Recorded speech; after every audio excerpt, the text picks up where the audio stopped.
नमस्कार दोस्तों, हमारे चैनल में आपका फिर से स्वागत है। दोस्तों, आज सुबह हमने एक वीडियो डाला था जिसमें कि ये बताया था कि एमसी सिंगला केस में डेट प्रीपोन हो गई है 25/1 की 2024 के लिए, जो मार्च में हियरिंग होनी थी। इस संबंध में कई और यूट्यूबर द्वारा भी वीडियो बनाए गए हैं और उन्होंने स्टेट बैंक का जो केस है दिल्ली हाई कोर्ट में उसको और एमसी सिंगला केस को बराबर ही ट्रीट किया कि इसमें अपडेशन से संबंधित है। लेकिन इस संबंध में श्री उमेश शर्मा जी ने क्लैरिफिकेशन दी है कि स्टेट बैंक के केस में उन्होंने क्या क्या इशू रेज किए थे और बाकी केस एमसी सिंगला केस में क्या है। ये क्लैरिफिकेशन मैसेज में श्री शर्मा जी ने लिखा है, dear all, there seems some confusion among some of us that our case is listed for hearing on 24th 25th January 2024. Honorable Delhi High Court resumed hearing of our case on 22nd January 2024. Perhaps this may be because the case filed by late Sri MC Singla against the order of Punjab and Haryana High Court is coming up for hearing on 25th January before Honorable Supreme Court. This case is about issue of pension updation which is being contested by PNB, IBA and Union of India. We, the State Bank pensioners, are not the party. इस case में जैसे कि शर्मा जी ने बताया कि State bank party नहीं है, ये पंजाब नेशनल बैंक के पेंशनर्स द्वारा फाइल किया गया था और ज़्यादातर पंजाब नेशनल बैंक के पेंशनर यूनियन इसको फॉलो कर रही है और स्टेट बैंक का केस दिल्ली हाई कोर्ट में सेपरेटली डील होगा। GOP is not the party to the case but its outcome may have implication to us as well. तो इसका जो इम्प्लीकेशन होगा वो हमारे ऊपर भी लागू हो सकता है, क्योंकि एक बारी जब पीएसबी के पेंशनर्स का पेंशन अपडेशन हो जाएगा तो एसबीआई के लिए जो दिल्ली हाई कोर्ट का केस है उसमें थोड़ा सा आसानी हो जाएगी प्लीड करने के लिए, क्योंकि वो एक प्रेसिडेंट बन चुका होगा पीएसबी के केस में।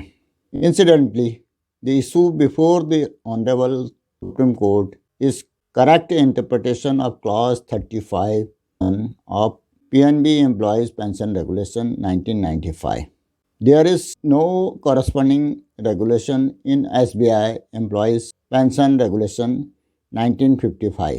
Our case rests on SC order in B. Kasturi versus SBI AIR 1998 and page 16 and DS Nakra versus union of India AIR 1988। ये दो केसेस पर SBI का केस दिल्ली हाई कोर्ट में चल रहा है। In this particular order honourable SC has examined the SBI pension regulation and has provided the clarification that in a particular situation all past pensioners are entitled to pension updation with each subsequent revision. This order was based on SC order in DS Nakara versus union of India. इस तरह से इस case में supreme court ने ये decide कर दिया था कि पेंशन अपडेशन के लिए सभी पेंशनर्स इंटाइटल हैं। It is also consider necessary to clarify FSBI PA case in single issue case about the restoration of 50% whilst our cover 4 issues confronting. इस तरह जीओपी के 4 इशूज़ हैं, जबकि स्टेट बैंक जो पेंशनर्स फेडरेशन थी उन्होंने केवल रेस्टोरेशन के लिए ही फाइल किया था 50% के लिए। तो उसमें जो 4 इशूज़ वो जीओपी वालों ने फाइल किए हैं, uniform payment of family pension at the rate of 30%, 100% DA neutralization to pre-2002 retirees, restoration of 50% pension. तो जैसे कि आपको मालूम है कि इन 4 मैटर में से 30% पेंशन रेस्टोर हो चुकी है फैमिली पेंशन के लिए और 100% ये न्यूट्रलाइजेशन भी फाइनलाइज हो गया, जबकि उसमें बैक डेट से नहीं हुआ जिसमें कि एरियर मिलना था। लेकिन अक्टूबर 2023 से इसको लागू कर दिया गया है। और restriction of 50% pension to SBI pensioners, इसमें भी दिल्ली हाई कोर्ट डिसीजन दे चुका है, जबकि टीएफएस ने उसको प्रोस्पेक्टिव इफेक्ट से लागू करने के लिए एसबीआई को परमिशन दी है। और उसी तरह से उसके लिए एसबीआई ने अपने बोर्ड में रेजोल्यूशन भी पास करा करके डीएफएस को भेज दिया, लेकिन अभी भी ये डीएफएस के पास पेंडिंग है, जिसके लिए कि गजट नोटिफिकेशन होना है और फिर बाद में वो नोटिफिकेशन पार्लियामेंट में रेटिफिकेशन के लिए भेजा जाएगा। ये उम्मीद की जा रही थी कि जनवरी के लास्ट तक ये गजट नोटिफिकेशन हो जाएगा या फरवरी के फर्स्ट वीक तक हो जाएगा। Updation, we have prayed for payment of arrear from retrospective effect and with interest at the rate of 9%.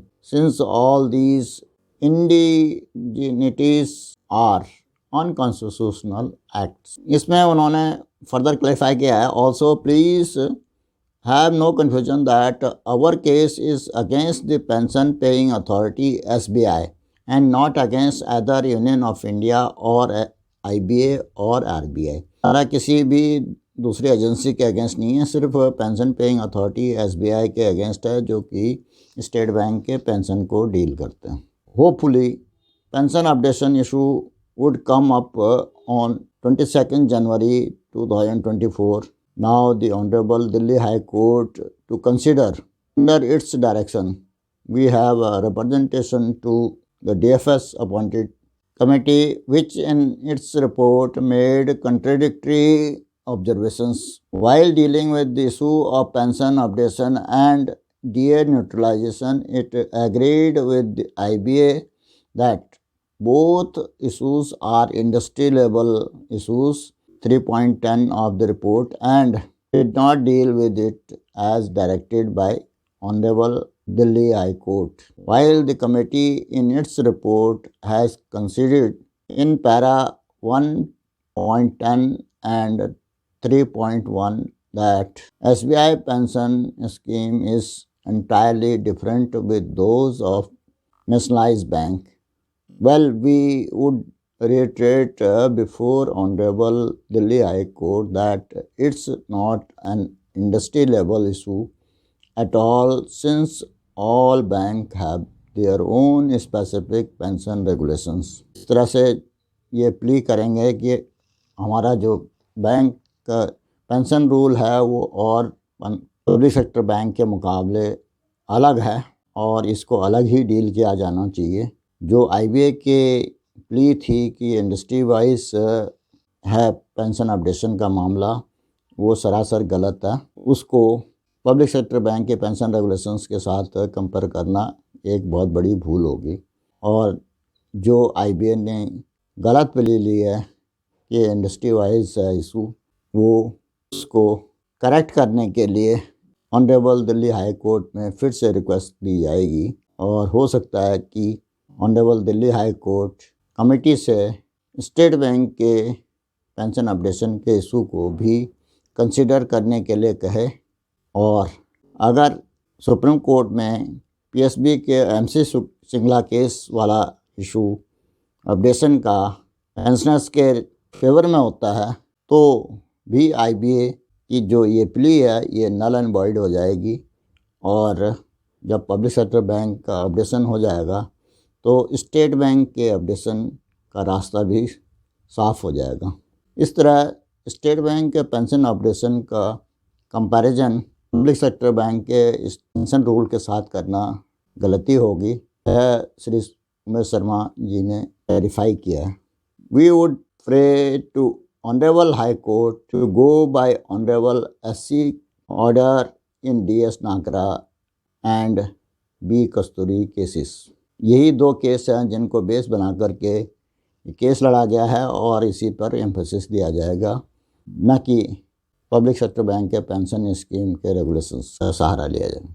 इस तरह से ये क्लियर हो गया है कि स्टेट बैंक का पेंशन रूल अलग हैं और पब्लिक सेक्टर बैंक के पेंशन रूल अलग हैं, उनको कंपेयर नहीं किया जा सकता। ये for information regards Umesh Sharma GOP, ये 18/1/2024 का मैसेज है आज की डेट का। दोस्तों, आशा है कि इस वीडियो से इस मैसेज से आपको क्लियर हो गया होगा कि स्टेट बैंक का रूल अलग है और पब्लिक सेक्टर बैंक का रूल अलग है, तो इनको अलग ही डील किया जाएगा जब कभी भी कोर्ट केसेस का डिसीजन होगा, या जो पब्लिक सेक्टर बैंक के लिए जो पंजाब नेशनल बैंक के पेंशनर श्री MC सिंगला द्वारा केस फाइल किया गया था, उसको डायरेक्टली स्टेट बैंक के दिल्ली हाई कोर्ट के केस के साथ लिंक नहीं किया जा सकता, लेकिन उसके इम्प्लिकेशंस कहीं ना कहीं प्रेसिडेंट बन करके इस केस में भी मदद कर सकते हैं। दोस्तों, आज के इस वीडियो में मैं इतना ही बताना चाहता था। आशा है कि इस वीडियो में दी गई जानकारी से आपको लाभ होगा और आपको पसंद आई होगी। अगर ये पसंद आए तो इसको शेयर करें, इसको लाइक करें और साथ ही अपने दोस्तों में शेयर भी करें। अगर और कोई जानकारी चाहिए तो उसके लिए कमेंट अवश्य करें। फाइनेंशियल लिटरेसी से संबंधित, बैंक से संबंधित, गवर्नमेंट की स्कीम्स के बारे में जानने के लिए इस चैनल को सब्सक्राइब करें और नए नए वीडियो के जल्द नोटिफिकेशन के लिए बेल आइकन दबाना ना भूलें। वीडियो को अंत तक देखने के लिए धन्यवाद। जय हिंद, वंदे मातरम।